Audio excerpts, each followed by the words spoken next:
Is extortion legal in Pennsylvania?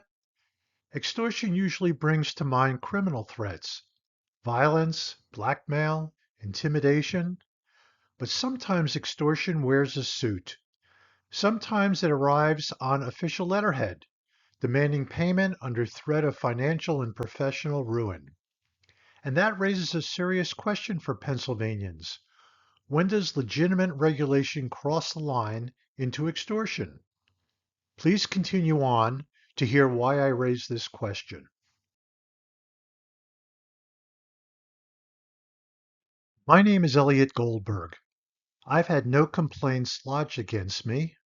Principal and interest have been paid to all of my note holders, yet the Pennsylvania Department of Banking and Securities assessed me $931,000, an outrageous amount under any circumstances. In June of 2021, I received a letter accusing me of 144 violations, none of them based on investor complaints. Each carried the maximum $100,000 penalty allowed by law. The initial assessment, $14.4 million. My attorney discovered something troubling. The department publicly states that it is funded by assessments. In administrative enforcement, the agency acts as investigator, prosecutor, and initial judge. The system strongly incentivizes settlement, even when the accused believe that they've done nothing wrong.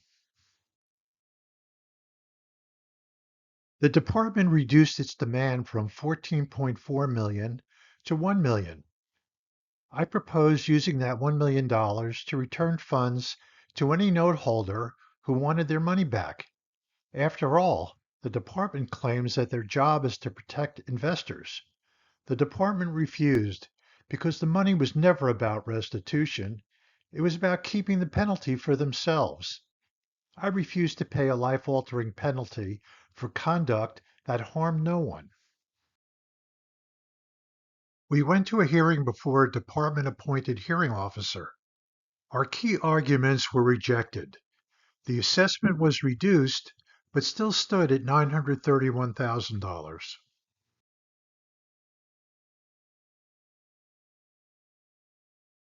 Then came a turning point.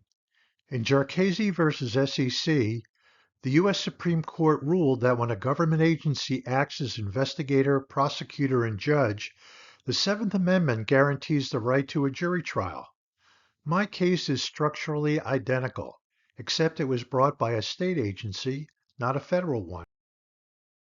In January 2026, Pacific Legal Foundation, a national constitutional law firm, filed a petition on my behalf with the Pennsylvania Supreme Court, and if necessary, will with the U.S. Supreme Court.